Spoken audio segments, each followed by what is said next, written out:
The screen glowed with the terse, dismissive notification: Eleanor Vance's long-awaited leadership summit, cancelled due to unforeseen budget constraints. Yet, from her window, she could see Chadwick Prescott III's new sports car, brazenly double-parked, its polished chrome glinting under the afternoon sun, a stark, undeniable symbol of his family's boundless extravagance. A cold, meticulous fury began to coalesce in Eleanor's chest, turning years of overlooked competence into a quiet, dangerous resolve. This wasn't just about a conference anymore, it was about the ledger. Eleanor Vance arrived at Prescott and Company before the dawn chorus of the city, a phantom presence gliding through the silent, polished halls. Her desk, a fortress of multi-screen monitors, glowed with the complex symphony of an operational system she alone truly understood. By 8 a.m., the first tremors of chaos had already begun. A critical international shipment was stalled in customs, its paperwork somehow misplaced by the logistics team, a team recently revamped, rather unhelpfully, by Chad Prescott III. Another email chain, miles long, detailed a catastrophic server outage in the Tokyo branch, the direct result of an unscheduled, experimental system update Chad had greenlit without IT consultation, purely because he liked the sound of the vendor's pitch. Eleanor, a senior operations manager whose title barely encompassed the sheer breadth of her responsibilities, moved with a quiet, efficient precision. Her fingers danced across keyboards, emails flying out with precise instructions, calls made to obscure contacts in 3 different time zones. She wasn't just fixing, she was preempting, shoring up, patching over the gaping holes in the company's infrastructure, most of them unwittingly bored by the CEO's son. Chad, a man whose lineage seemed to imbue him with an unshakable belief in his own genius, saw the company not as a complex organism requiring delicate calibration, but as a personal playground for his half-baked ideas and extravagant whims. He wore designer suits that always looked slightly too tight, his perfectly coiffed hair a testament to a meticulousness he applied only to his appearance, never to his duties. His laugh, a booming, self-congratulatory bark, often echoed down the hall, a stark contrast to Eleanor's nearly silent presence. Today, however, carried a fragile glimmer of personal hope for Eleanor. After years of selfless dedication, of being the invisible glue holding Prescott and Company together, she had finally secured approval for the Global Leadership Advancement Summit, a week-long intensive in Berlin. It wasn't just a conference, it was recognition, an investment in her, a silent acknowledgement of her irreplaceable value. It was the first tangible step towards the executive role she had earned 10 times over, a promise of a future where her competence might finally be seen and not just leveraged. The flight and hotel were booked, the itinerary meticulously planned. She allowed herself a rare, quiet anticipation. The weekly operations sync meeting always felt like an elaborate charade. Eleanor, armed with data and solutions, would present to a panel largely composed of sycophants and a perpetually distracted Chad. Today, as the agenda wound down, Chad leaned back in his plush leather chair, a faint smirk playing on his lips. His gaze swept over the room, landing momentarily on Eleanor, then drifting past her as if she were a fixture in the decor. "All right, folks," he announced, his voice smooth, casual, dripping with an almost theatrical nonchalance. "Just a quick update on some Q3 budget adjustments. We're tightening the belts a little, being fiscally responsible." He paused, letting his gaze linger on Eleanor for a fraction of a second longer this time, a glint of something almost predatory in his eyes. "Which, unfortunately, means we've had to make some difficult calls. Eleanor, summit travel to Berlin? Yeah, that's off the table. Budget constraints, you understand. Had to prioritize." The hum of her desktop was the only sound breaking the silence of Eleanor Vance's office, a stark contrast to the cacophony of a Monday morning now past.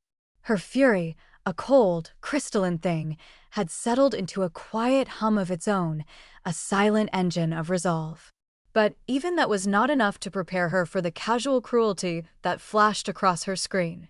A notification, innocently popping up from her corporate social feed, screamed Chad Prescott III. It was an Instagram post, vibrant with the sickly sweet glow of artificial light and curated joy. Miami vibes. Best team ever. Hashtag Prescott Pioneers, hashtag Work Hard, Play Harder. The image was a tableau of excess. Chad, grinning like a shark, surrounded by a gaggle of sycophants on a rooftop lounge overlooking a neon-drenched cityscape.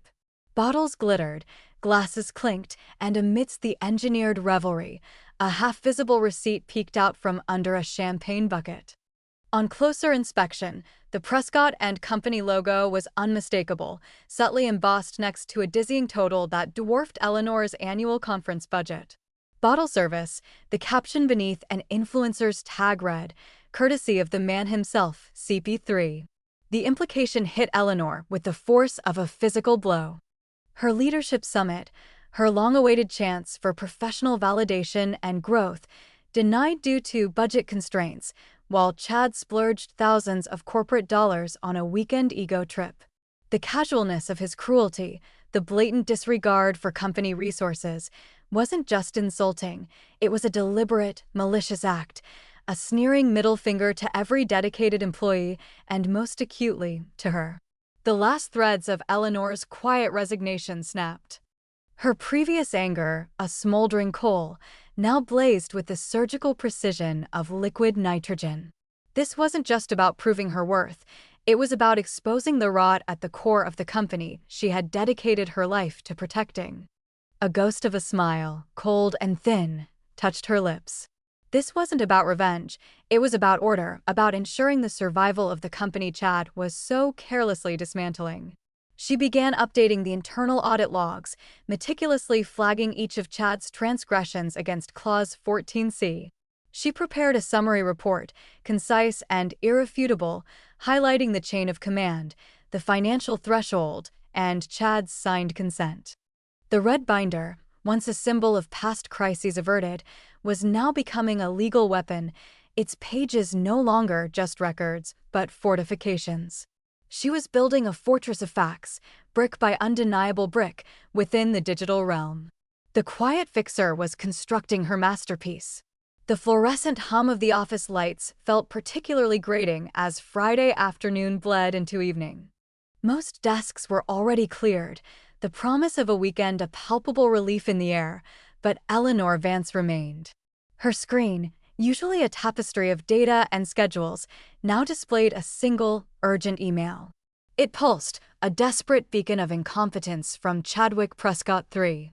Chad's subject line screamed, urgent. Payroll issue. Need 6K ASAP. Temp account. The body was a stream of consciousness, riddled with excuses and demands. He claimed a system glitch had held up a critical contractor payment, threatening to derail our Q4 launch if not immediately rectified.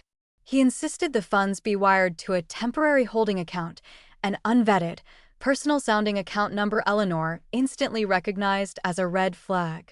He didn't ask, he demanded, framing it as a crisis Eleanor was obligated to solve, his typical entitlement bleeding through every hasty typo.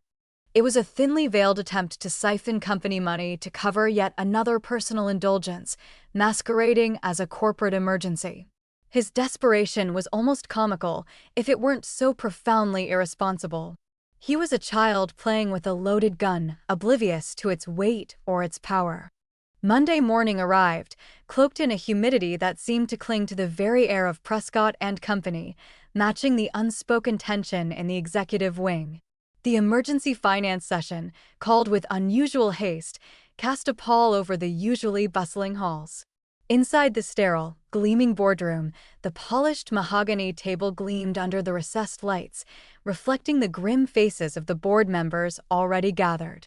Chairman Thorne, a man whose patience was as finite as his influence was vast, tapped a pen against his legal pad, his gaze fixed on the empty chair at the head of the table. A digital clock on the wall glowed 9:07 a.m.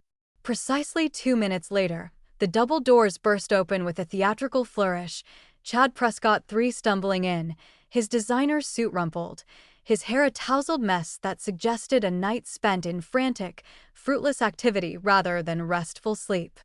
He reeked faintly of stale coffee and desperation, his usual careless charm replaced by a sweaty, agitated swagger. Apologies. Traffic was a nightmare, he blustered, ignoring the knowing glances, as if traffic was a force of nature uniquely targeting him. He slid into his seat with a clatter, fumbling with his tablet, clearly unprepared, his eyes scanning the room as if expecting to find answers printed on the ceiling. His arrival was a spectacle of self-importance, a crude interruption that underscored his utter disregard for professional decorum, even in a crisis he had created. Barely a second after Chad had settled, Eleanor Vance entered, a stark contrast to his chaos. She moved with the quiet grace of a predator, taking her usual, unassuming seat furthest from the head of the table. Her charcoal suit was immaculate, her expression serene, eyes missing nothing. She carried no tablet, no overflowing briefcase, only the familiar, ominous red binder clutched in her left hand, a silent, almost casual threat. Her very presence seemed to drain some of the bluster from the room, replacing it with a cold, analytical air. She met no one's gaze, yet everyone felt seen.